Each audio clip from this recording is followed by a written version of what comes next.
Buenos días, amados hermanos. Buenos días.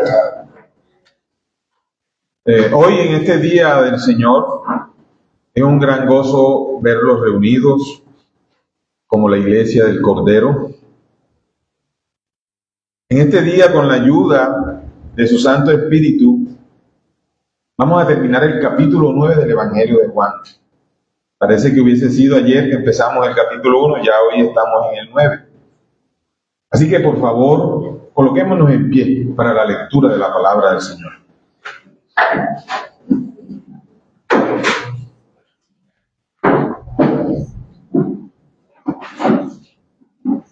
Dice la bendita palabra del Señor. Oyó Jesús que le habían expulsado, y hallándole le dijo: ¿crees tú en el Hijo de Dios? Respondió él y dijo: ¿quién es, Señor, para que crea en él? Le dijo Jesús: pues le has visto, y el que habla contigo, él es. Y él dijo: creo, Señor, y le adoró. Dijo Jesús: para juicio he venido yo a este mundo, para que los que no ven, vean, y los que ven, sean cegados. Entonces algunos de los fariseos que estaban con él, al oír esto, le dijeron: ¿acaso nosotros somos también ciegos? Jesús le respondió: si fuerais ciegos, no tendríais pecado, mas ahora porque decís, vemos, vuestro pecado permanece. El texto es Juan 9, del 35 al 41, mis amados hermanos. Juan 9, del 35 al 41. Antes de entrar, pueden sentarse, mis amados hermanos.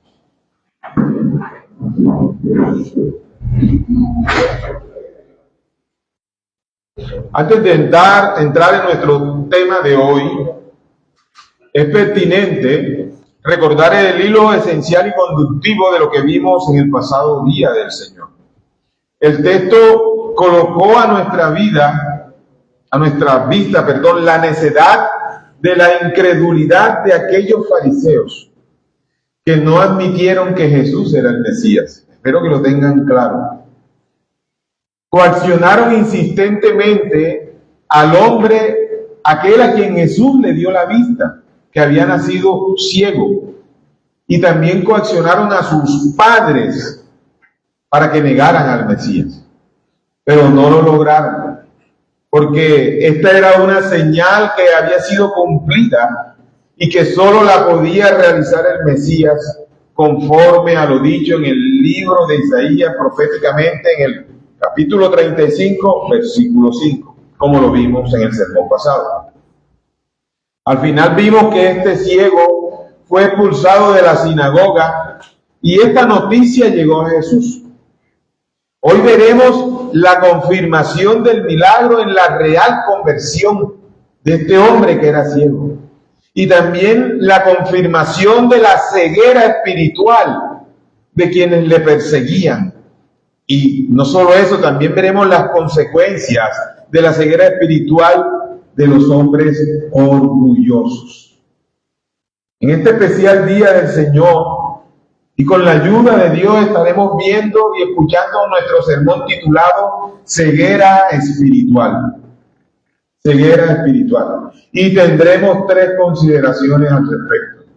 Primera, Jesús, la única luz que quita la ceguera de los suyos.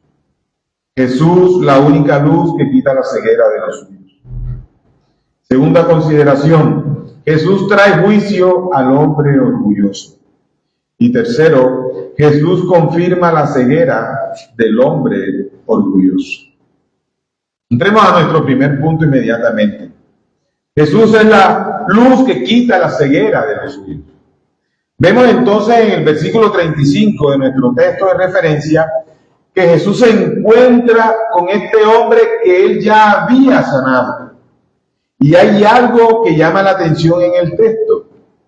Y es que Jesús no le pregunta a él: hombre, ¿por qué te expulsaron de la sinagoga? Jesús no pregunta esto. Él no pregunta por qué los fariseos hicieron esto. sino que le pregunta directamente a este hombre: ¿crees tú en el Hijo de Dios? Miren la pregunta que hace el Señor. La pregunta es directa. No le pregunta si cree en el milagro que se le hizo, sino en la persona que hizo el milagro. Y podemos inquirir que Jesús lo estaba guiando de forma progresiva para revelarle quién era Él.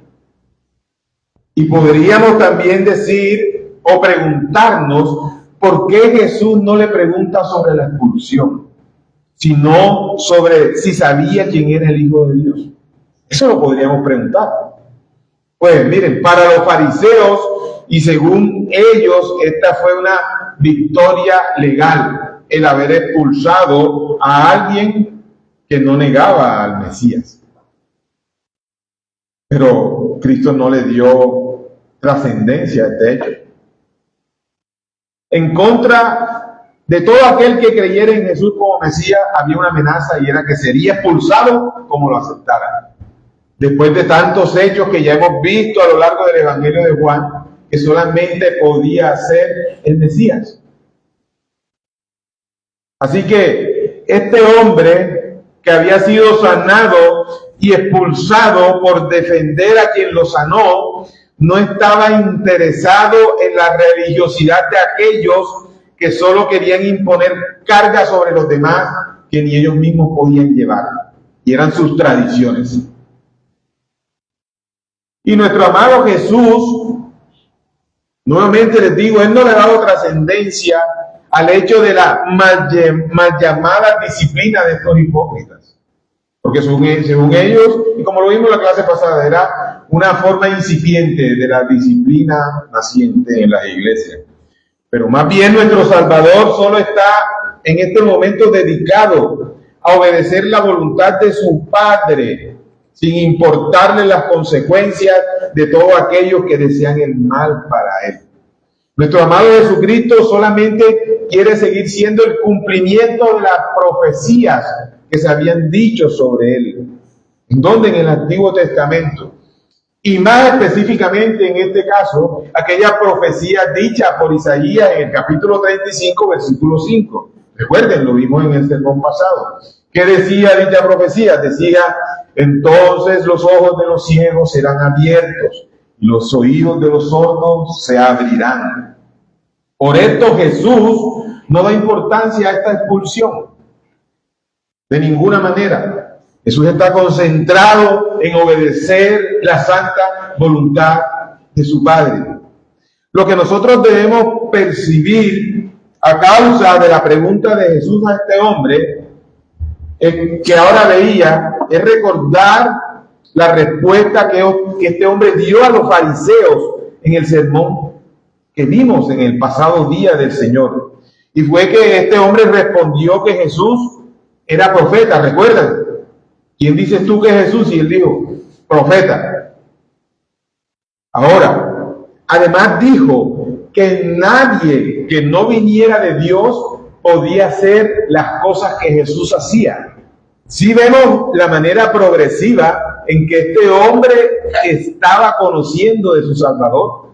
Primero declaró que era profeta, porque él sabía que solamente quien hiciera este milagro de dar vista a alguien que nació ciego de nacimiento, estaba escrito en el libro de Isaías, capítulo 35, versículo 5, y que esto únicamente lo podía hacer ¿quién? El Mesías.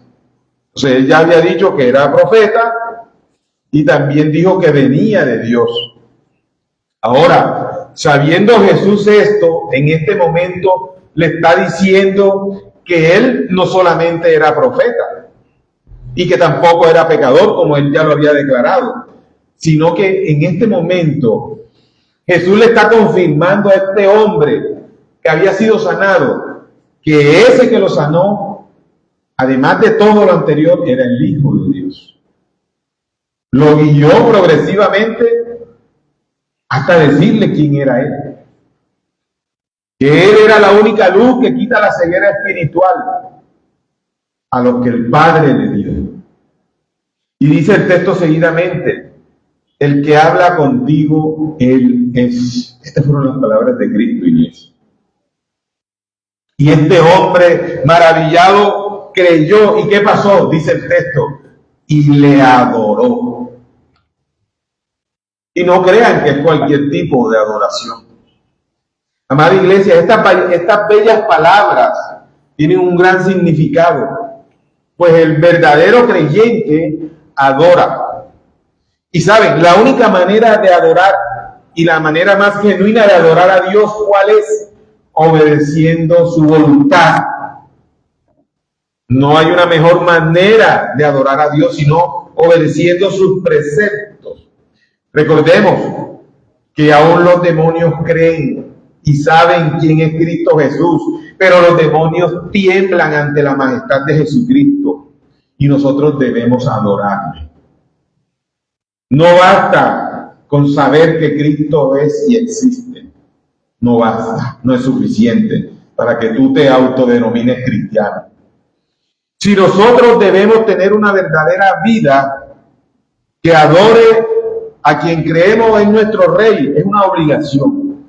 Si nosotros decimos que le amamos, pero no le obedecemos, no lo estamos adorando de ninguna manera. Es más, somos mentirosos, somos creyentes superficiales y no somos mejores que los fariseos.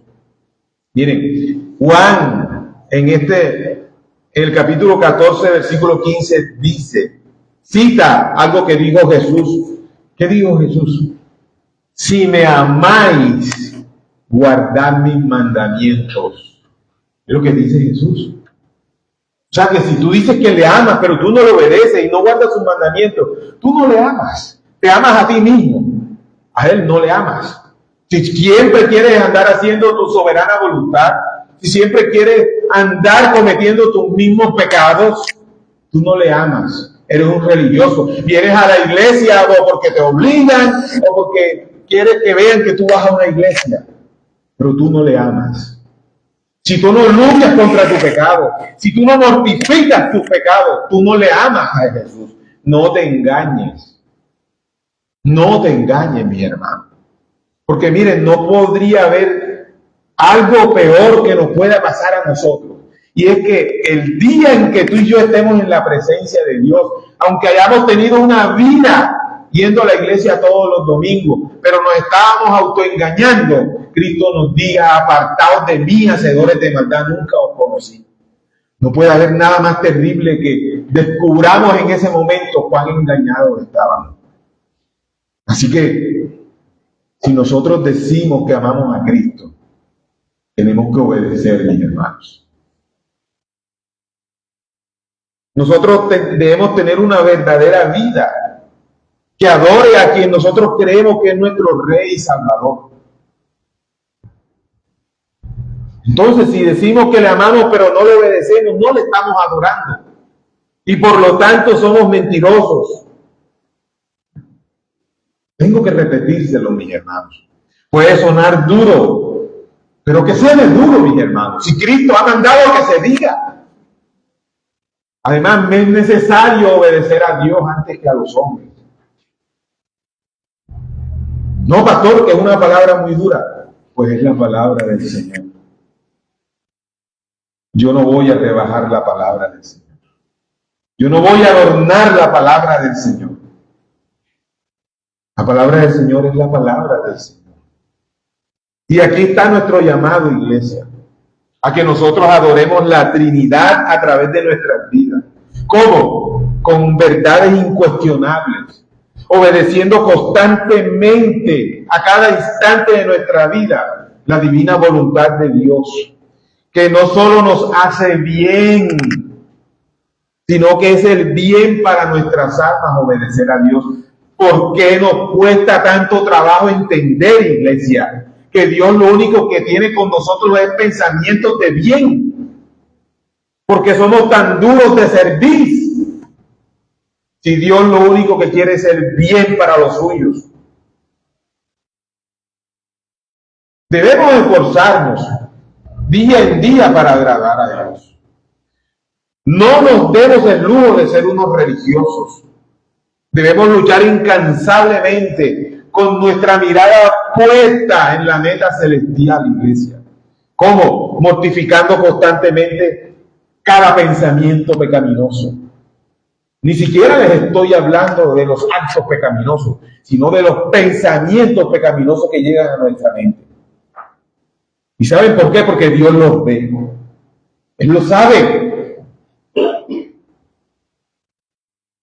Cualquier cosa que se asome en nuestra mente y nos invite a pecar en contra de Dios, Dios la ve.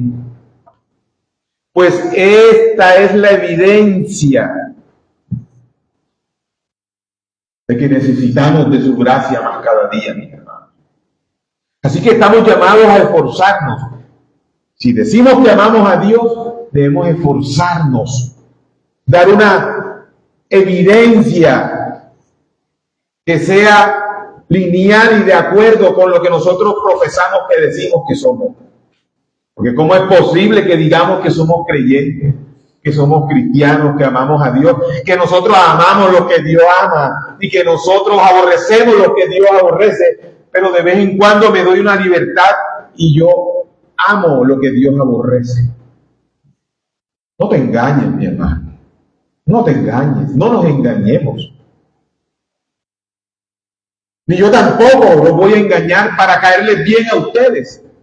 No, yo necesito caerle bien es a Dios, mi hermano. Siempre les voy a decir la verdad.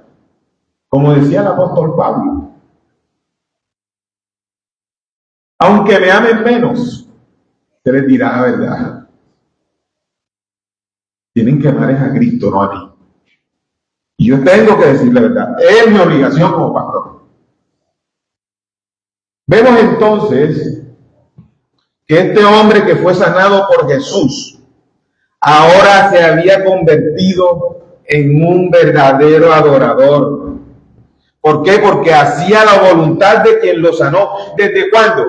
Desde el mismo momento en que Jesús cogió el barro, lo amasó con saliva y se lo untó en sus ojos, lo cual sería algo bochornoso para cualquier persona. Jesús le dijo, ve y lávate. Ese hombre obedeció inmediatamente.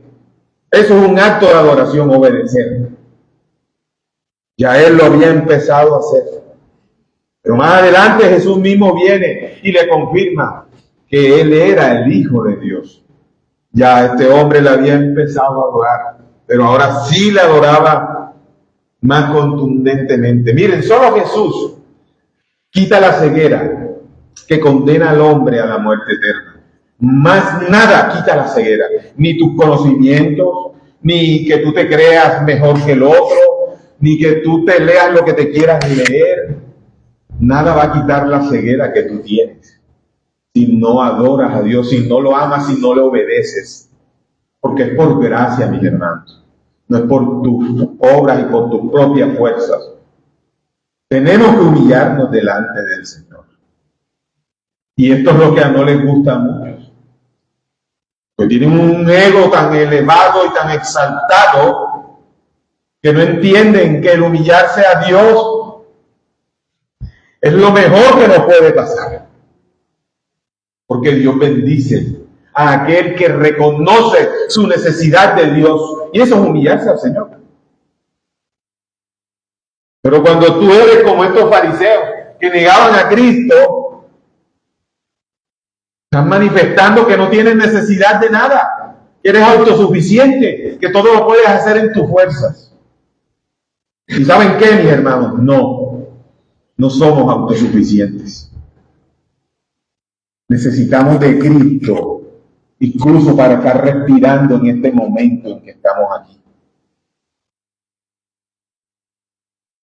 Vayamos a nuestra segunda consideración.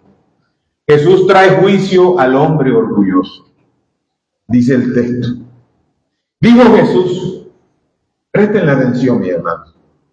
Para juicio he venido yo a este mundo, para que los que no ven, vean, y los que ven, sean cegados. Miren, la palabra griega aquí utilizada para juicio es krima, con K. que significa juicio o sentencia. Pues para eso vino Jesús. Jesús no vino para prometerte un carro, una casa y una beca. No, Jesús no vino para eso. Sus ideales son tan altos y sus pensamientos como lo son los cielos. Todo lo que hay en el universo, en el mundo, le pertenece a Dios. Lo que nosotros tenemos son añadiduras, pero nos matamos por las añadiduras y despreciamos al que da el don de todo. Ahora, Él vino para traer juicio. Lo podemos comparar ahora con Juan 3:17. Ustedes me podrían decir, bueno, pastor, pero Juan 3:17 dice lo siguiente. ¿Qué dice? Dice, no envió Dios a su Hijo para condenar al mundo. Ustedes me podrían decir, aquí hay una contradicción. Yo les digo, no hay ninguna contradicción. Hoy lo vimos en la escuela, que en la Biblia no hay ninguna contradicción.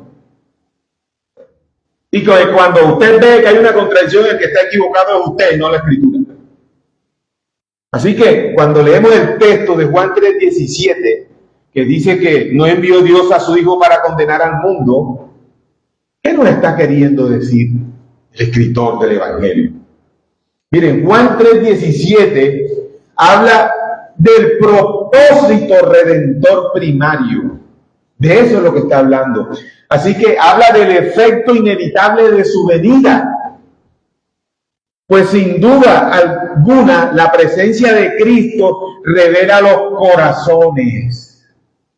Y esa es la falta de paz que tienen aquellos que son descubiertos en su pecado. Y no que lo sepamos los demás, sino descubiertos ante los ojos de Cristo. Y por eso no tienen paz, y por eso se sienten en guerra, por eso se molestan, porque el texto te está diciendo, tú eres pecador, pero no reconoces a Cristo. Moléstate todo lo que quieras, pero Cristo es Cristo. Y tú eres un pecador. Así que moléstate todo lo que quieras. Y sea glorificado el nombre de Cristo. Hasta cuando tú no reconozcas humildemente que lo necesitas. Porque sin Cristo nada somos, iglesia. Absolutamente nada somos. Cristo es la luz, como dice Juan 8:12. Miren, y la luz no crea la suciedad, más bien la expone. Entonces, cuando Cristo alumbra, no hay nada que se oculte ante Él. Por eso es que Él dice, para que los que no ven, vean, y se refiere a todos aquellos que reconocen la necesidad de Cristo. Porque los que dicen que ven, están siendo orgullosos y están diciendo, yo no necesito que tú me enseñes nada de la Biblia. Yo no necesito que me enseñes nada de Cristo, ni del Padre, ni del Espíritu Santo, porque ya yo veo. Entonces a eso quedan doblemente ciegos, mis hermanos. Pero si tú le dices, Señor, yo necesito de ti, yo dependo de ti, yo quiero que tu luz me ilumine, incluso que tu luz ilumine mis pecados para que yo conozca aún los pecados escondidos en mí y pueda mortificarlos. ¿Sí ven la gran diferencia? ¿Sí ven lo que quiere decir que Jesús vino a traer juicio? Bueno, ese es el juicio que Él ha venido a traer, porque ni siquiera estamos hablando del juicio que será cuando Él venga por segunda vez. No estamos hablando de ese juicio. Miren, amados, el ciego representa ¿a quién? Al pecador consciente de su incapacidad. Y vemos por la Escritura que Dios concede vista espiritual ¿a quién? A los humildes.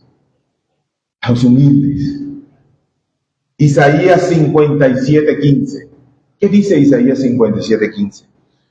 Porque así dijo el alto y el sublime, el que habita la eternidad y cuyo nombre es el santo. Yo habito en la altura y en la santidad y con el quebrantado y humilde de espíritu.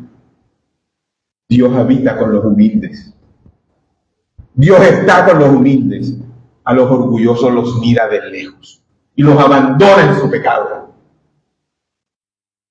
¿Y para qué habita Dios con el quebrantado y humilde espíritu? Dice la Escritura, para hacer vivir el espíritu de los humildes y para vivificar el corazón de los quebrantados.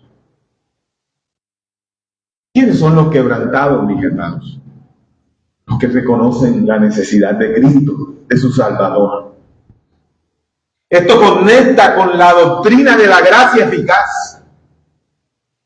El hombre natural, todos nosotros nacemos ciegos. Y no estoy hablando de la vista física, nacemos ciegos espiritualmente. ¿Qué dice 2 Corintios 4:4?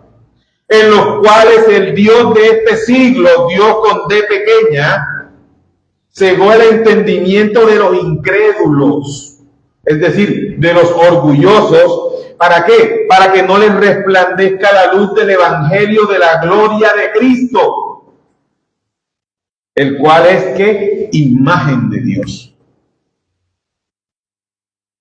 Pero Dios, verdadero y único Dios, al contrario del Dios con D pequeña de este mundo, Él alumbra para dar entendimiento, no para cegar.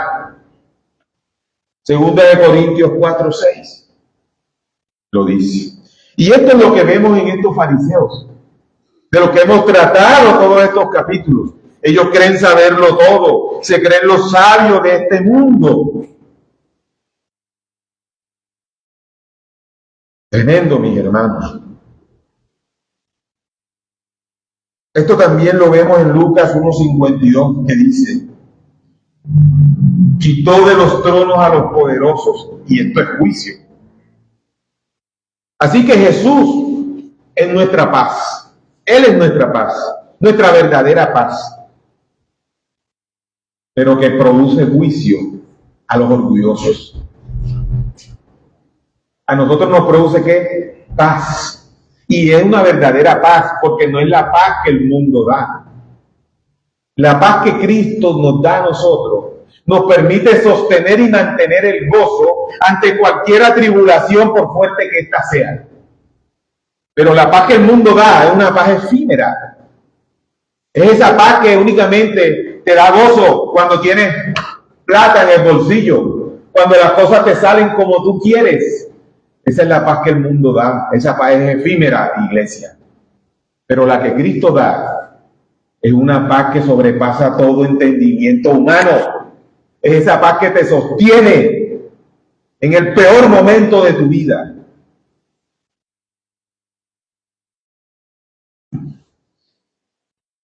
Juan Calvino comentó al respecto de lo que estamos hablando y quiero leerlo para ustedes.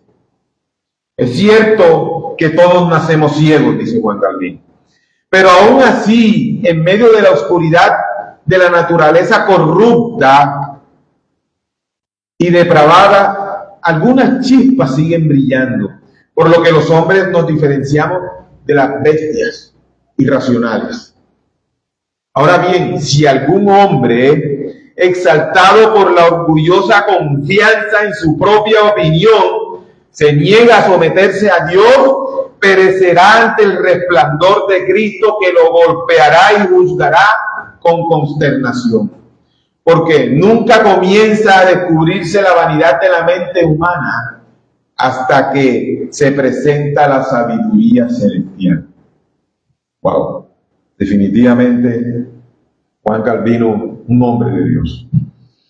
Vemos en el texto que los hipócritas no resistían con tanta obstinación a Dios hasta que Cristo apareció en el escenario como el Mesías prometido.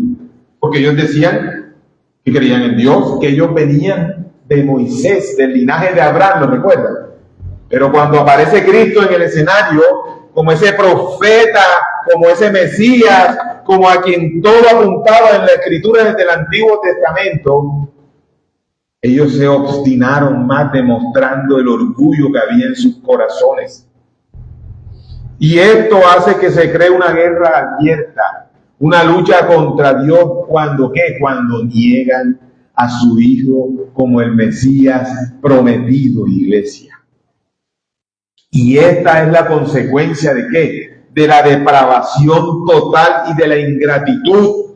Y ahora se vuelven doblemente ciegos ante la luz verdadera.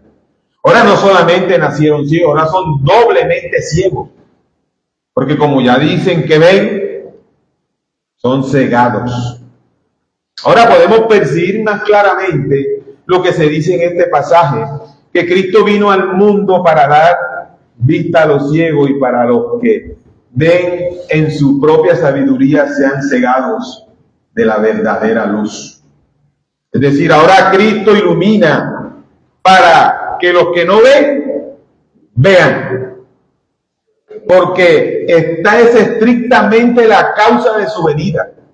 Porque para eso vino Cristo. Porque Él no vino a juzgar al mundo, como dice el texto, sino a salvar ¿qué? Lo que estaba perdido. Pero lo que no se cree perdido, porque ya ve, ¿para qué lo va a salvar? Y ese es el juicio para ellos. Así que, como pudimos ver, no hay contradicción, amada iglesia. Podemos decir entonces que Jesús vino para juicio a este mundo, porque en la medida en que el brillo de la luz divina se manifiesta más plenamente en Él que en los profetas, tanto más notablemente debe haberse manifestado y percibido este ejemplo de ceguera en los altivos y orgullosos de este mundo, iglesia. Como incluso ahora, la luz del mediodía del Evangelio lleva a los hipócritas a una rabia extrema. Recuerdan en uno de los sermones que vimos que los fariseos no tuvieron otro remedio sino que intentar agredir físicamente a Jesús. Esa es la solución de los orgullosos, de los hipócritas, de los altivos. Molestarse contigo, ponerse bravos contigo. ¿Por qué? Porque no tienen argumento.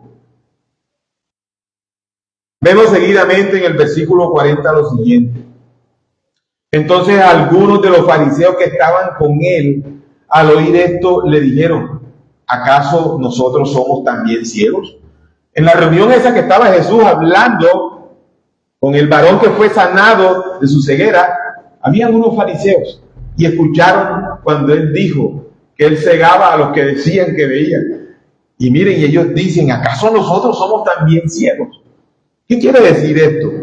Que ellos entendieron perfectamente que el juicio del que Jesús estaba hablando hacía referencia a la ceguera espiritual y no a la física. Ellos lo entendieron perfectamente, o sea que sí conocían, o sea que eran ciegos a su propia voluntad. Doblemente ciegos, porque tras de que nacieron ciegos, ahora se hacían más ciegos por su propia voluntad.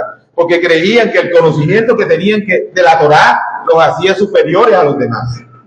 Y no es así. No es así. Así que ese juicio que ellos sentían los condenaba, mis hermanos, como también condena hoy a todo aquel que niega a Cristo, a todo aquel que niega al Mesías.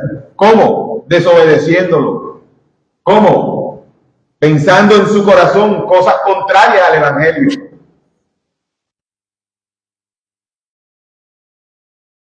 Podríamos preguntarnos, ¿somos también ciegos? Así como se preguntaron esos fariseos. Miren, esta pregunta surgió de ellos por la indignación, porque pensaban que se sentían insultados al ser clasificados con los ciegos. Y al mismo tiempo muestran un altivo desprecio de la gracia de Cristo, de lo que Él vino a ofrecer. Pues al sentirse heridos, juzgados, el orgullo se manifiesta al estar satisfechos de sí mismos y a rehusarse a que les quiten nada.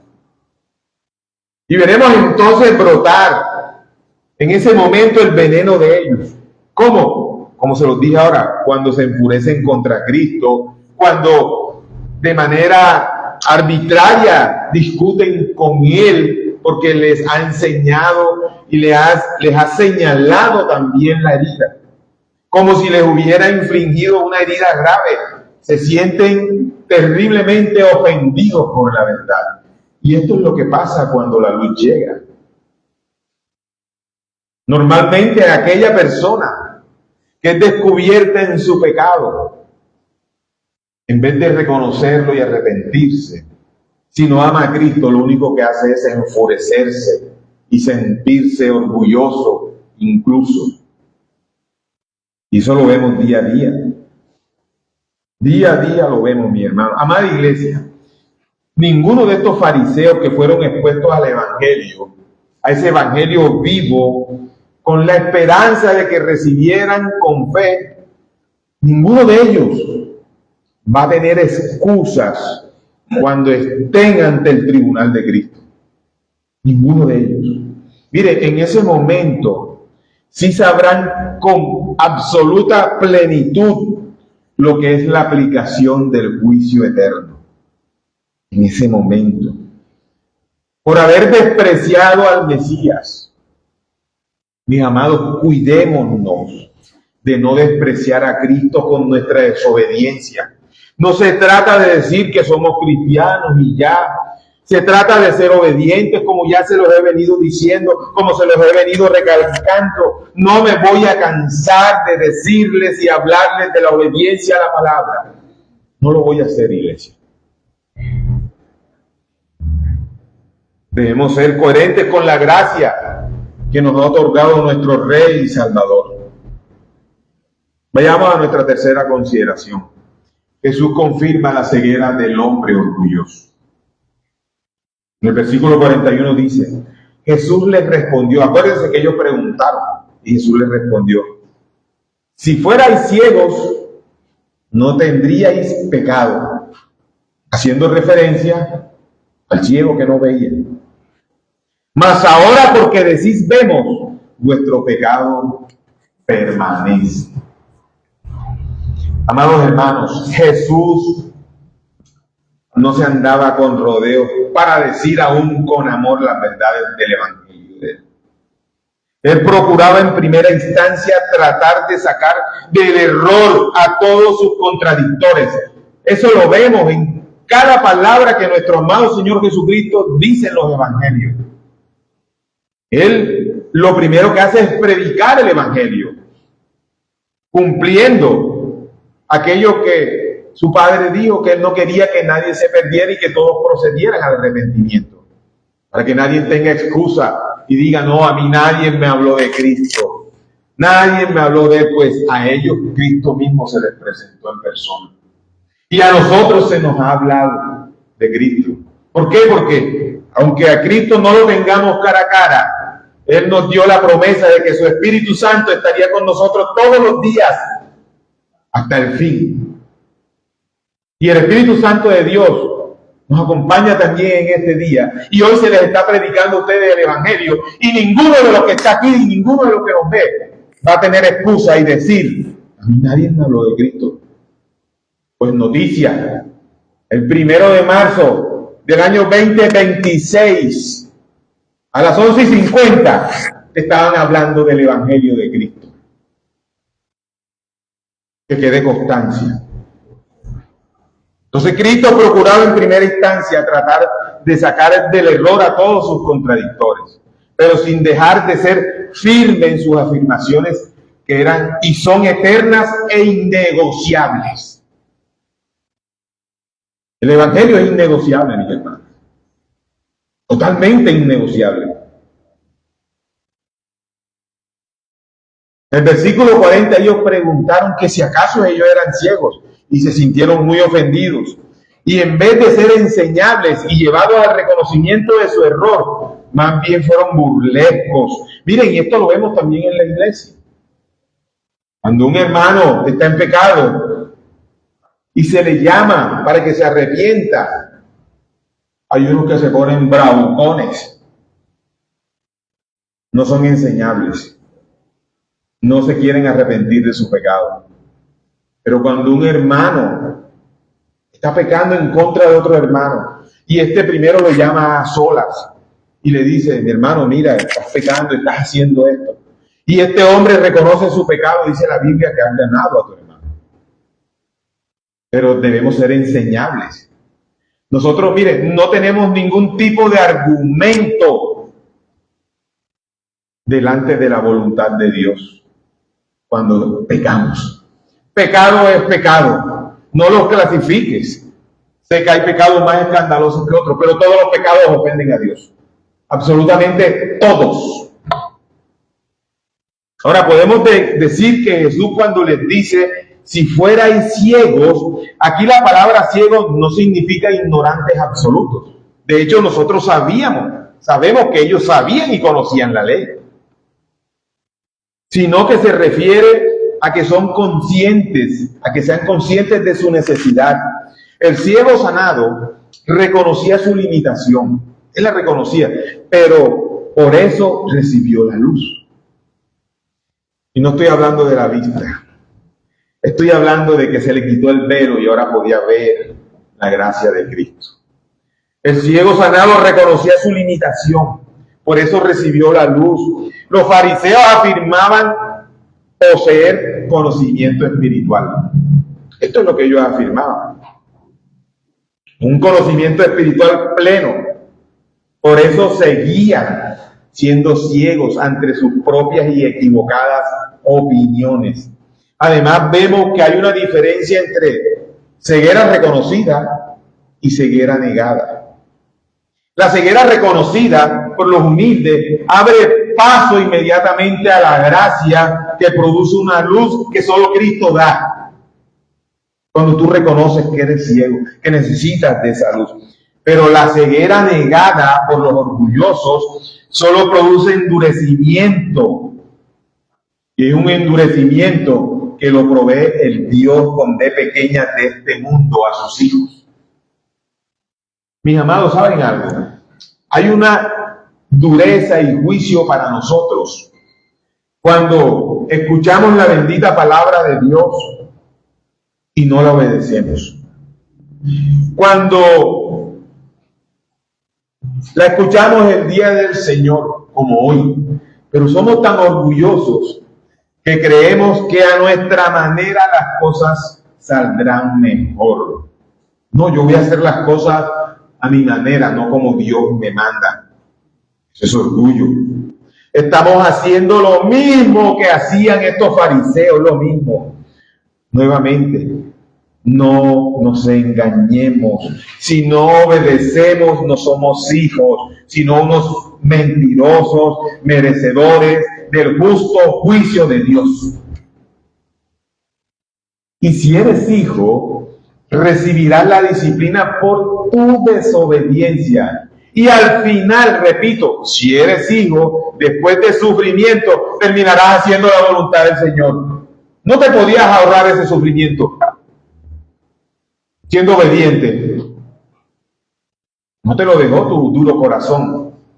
Pero si eres hijo, así sea arrastrado, vas a hacer la voluntad del Señor. Pero de que sufres la disciplina, la sufres. Así que, mis hermanos, los insto a que no seamos desobedientes, a que seamos obedientes a la palabra de Dios, porque al final se hará su voluntad siempre. Siempre se hará su voluntad. Ahora, cuando Jesús les dice que si fuerais ciegos no tendríais pecado, no significa que serían inocentes en absoluto. Él no está diciendo que serían inocentes. Debemos recordar Romanos 3:23. ¿Qué dice Romanos 3:23? Por cuanto todos pecaron, están destituidos ¿de qué? De la gloria de Dios. Lo que Jesús le quiso decir a ellos cuando les dijo que si fuera ciego no tendrías pecado, era que no estarían bajo la culpa aún más agravada de lo que ya era. Ya había culpa, pero ahora la agravaban. ¿Por qué? Por el rechazo consciente al Mesías. Pues ellos eran conocedores del Antiguo Testamento. Aquel que siempre apuntó a través de sus profetas ¿a quién? A Cristo. Luego, no eran ciegos porque conocían las Escrituras. Y es que, amada iglesia, nuestra responsabilidad aumenta cuando recibimos la revelación a través de su bendita palabra. Más adelante Jesús mismo dice, en Juan 15:22, miren lo que dice Jesús. si yo no hubiera venido, miren lo que dice, si yo no hubiera venido ni les hubiera hablado, no tendrían pecado. Pero ahora no tienen excusa por su pecado.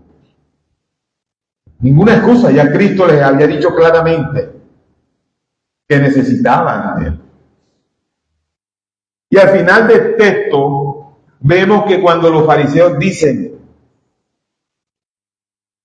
¿por qué decís, vemos nuestro pecado permanece? El problema no es la falta de información, sino la arrogancia espiritual. Cuando tú te crees mejor que tu hermano. Ellos conocían la ley. Ellos esperaban al Mesías. Examinaban las escrituras, como lo vimos en Juan 5:39. Pero rechazaron el cumplimiento de la profecía que ahora estaba delante de ellos, encarnada. A pesar de que conocían la escritura. Y ya hemos dicho, porque es que ellos no esperaban a un Mesías humilde. No, ellos esperaban un libertador poderoso, con ejércitos, caballos, soldados, espadas, que los libertara de la opresión romana. Ellos no esperaban a Cristo, iglesia. Ellos no esperaban que su Mesías entrara en un burrito, que ni siquiera era de él, sino prestado.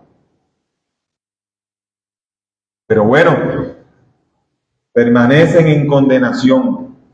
Juan 3:18, el que en él cree no es condenado, pero el que no cree ya ha sido condenado, porque no ha creído en el nombre del unigénito Hijo de Dios. No es que Cristo cause su pecado, sino que su incredulidad lo mantiene. Y el contraste final es claro, iglesia. El ciego sanado reconoce su necesidad. Los fariseos afirman que ve. ¿Sí ven el contraste? El que era ciego cree, los fariseos rechazan. El que era ciego adora, los fariseos se endurecen más. El ciego recibe la luz, pero los fariseos permanecen en su pecado. Tengamos unas aplicaciones.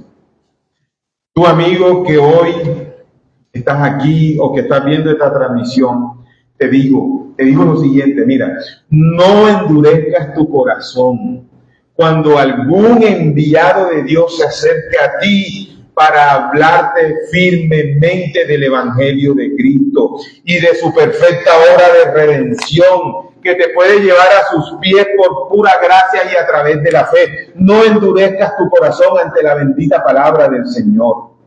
No lo hagas. ¿Saben qué? Cristo no está tocando la puerta para que tú abras o no tu corazón.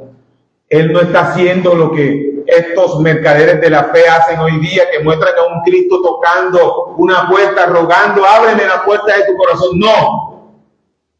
Tú y yo necesitamos de Cristo. Él no necesita de ti. Así que Él no te está rogando que abra las puertas de tu corazón. Tú lo necesitas a Él. No endurezcas tu corazón. No lo hagas, porque esto te puede llevar a una eternidad sin Cristo. Él ahora está reinando con poder y toda autoridad. Y te ruego nuevamente, no endurezcas tu corazón. No lo hagas. A ti, amada iglesia del Señor. A ti, redimido del Cordero. Te ruego que camines hoy más que nunca con temor y temblor delante de la santidad de Dios. Sé obediente a su palabra. Ya a ti y a mí se nos ha concedido el no ser ciegos espiritualmente. Porque ¿sabes qué? Cada domingo, cada día del Señor se te expone el consejo escritural. Y recuerda que a mayor revelación, mayor responsabilidad tienes. Porque un día estaremos en su presencia y allí sabremos si nos engañamos a nosotros mismos o fuimos amorosos y fieles a Cristo. En ese día se acabará todo engaño, iglesia. Todo engaño. Dios nos ayude, amados. Dios nos ayude. Oremos. Bendito Señor, te damos gracias ya en esta tarde por tu palabra. Gracias, Señor. Ayúdanos a tener un corazón enseñable, humilde, que reconozca la necesidad de tu evangelio, la necesidad de Cristo para poder respirar, Señor. Ayuda a tu iglesia. Hoy se ha predicado tu evangelio, Señor. Ruego que tu Santo Espíritu, y conforme a tu soberana voluntad, tu palabra produzca el efecto para el cual ha sido enviada el día de hoy, Señor. Gracias por tu palabra. Gracias por tus amados hijos. Y gracias por los medios que has provisto para que hoy tu palabra sea predicada, Señor mío. Te damos gracias en el nombre de Jesús. Amén.